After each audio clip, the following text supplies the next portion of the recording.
Additional rainfall amounts 2 to 3 inches are possible in the warned area.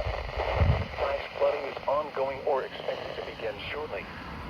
Hazard: flash flooding caused by thunderstorms. Source: radar.